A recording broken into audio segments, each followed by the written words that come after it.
Please excuse my harsh voice. Hindi pa po ako naka-recover, no? Sa ilang araw na talagang I was, battling dito sa laryngitis, no? Too much talking, sabi nga ng doktor, no? Anyway, before anything else, I just want, no, to express my gratitude to all those who remembered, those who offered prayers, and especially those who attended, no, last night's birthday celebration at yung despedida party, no, diyan sa parokya ng Santo Niño.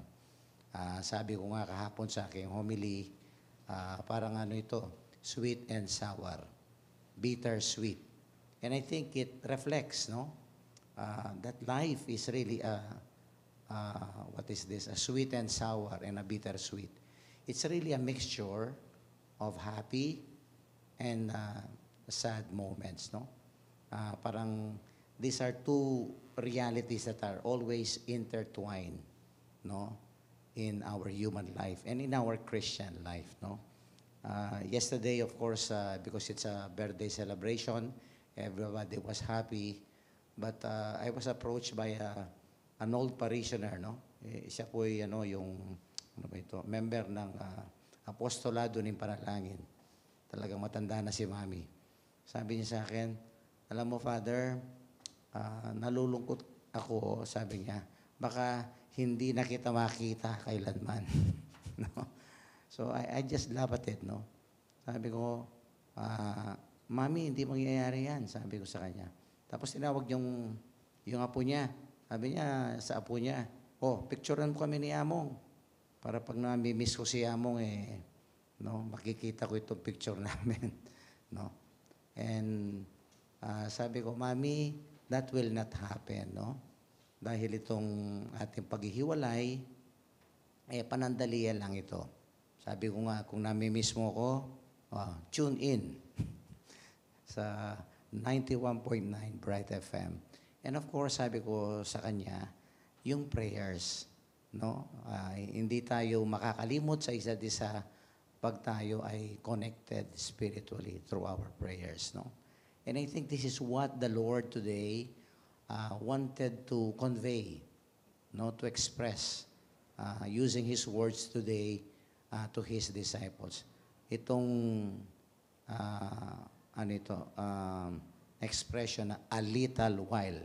I think 5 or 6 times He repeated yung a little while, no? Parang yung mga maikli, no? Mga maliliit, no? Mga sandaling kuminsan o panahon na tayo yung malulungkot.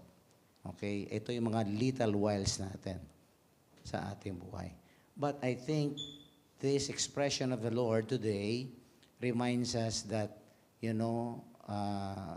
pain, suffering, no, sadness in our life, brought about by troubles or difficulties in life, these are all passing. Kaya nga, a little while. Dadaan lang tayo dyan. Sabi nga I think it's Father Jerry. Sabi niya, daanan mo lang. Huwag mong tambayan. Yung iba nagtatambay. Hindi. It is a transition period. No? It is a passing period or stage in life. Yung kung minsan malulungkot tayo. Pero, no? Sorrow, sabi nga ng ating Panginoon dito, it is not, no, a permanent stage in life. Hindi yan ang permanente. No? Sabi nga, while the world rejoices, you will be in sorrow, but your sorrow shall be turned into joy. And it happened, no? Because, of course, the death of the Lord later on happened. Tama.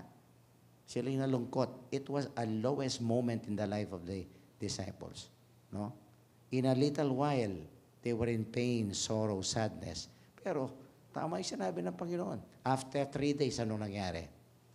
Umangon siya. Kaya nga sabi niya, your sorrow will be turned into joy. And this is what we celebrate during this Easter season, the joy of the resurrection, which reminds us, eto nga, nadadaan lang tayo sa mga malulungkot, no? O mga pighati natin sa buhay, no? I think it applies in so many instances in life, no? Halimbawa, yung mga buntis na babae, di ba? Kung minsan pag nagle-labor ka, hirap, di ba? Pero pagka lumabas na yung bata, naku, joy. Okay? Yung mga nag-aaral, pag nag-aaral ka ng leksyon, examine, may defense ka, di ba? When you write your research paper, hirap niyan.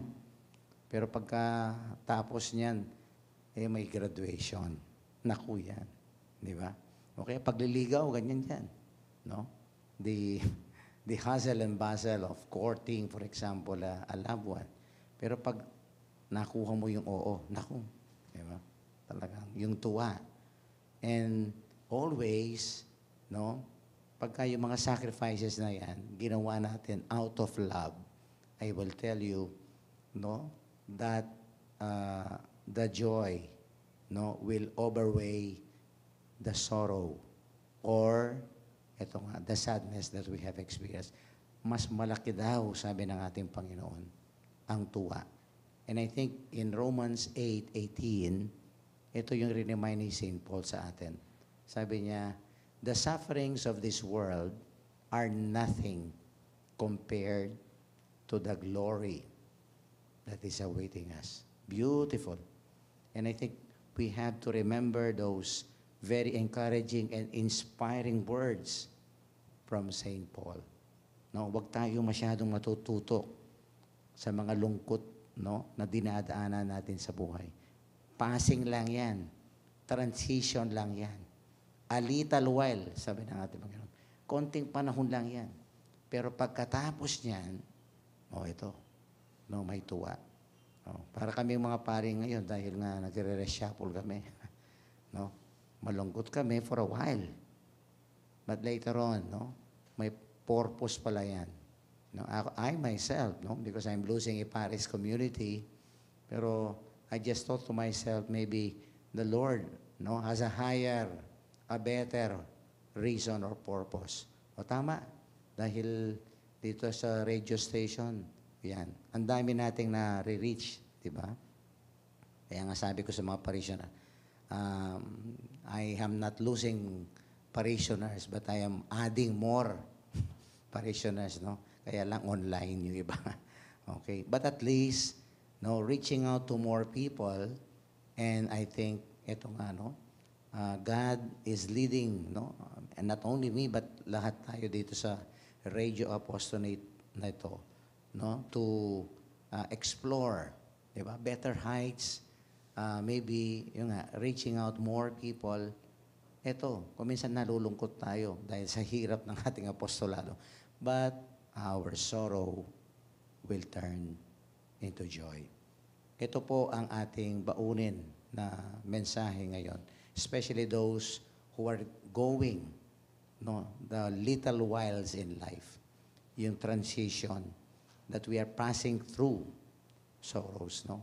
And remember that the joy of the resurrection, no, outweighs the sorrows of the Good Friday that we had, no? Hindi ba naririnig natin ito? Sabi, pag hindi pa happy, hindi pa daw ending, no? And that's true, because God purposely, no, is really saving, no, that glorious stage in our life, no? Ito nga yung resurrection. Kaya nga, ito ang baunin natin at huwag tayong mawalan ng pag-asa.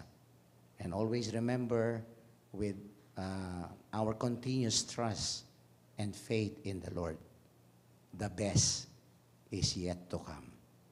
Amen.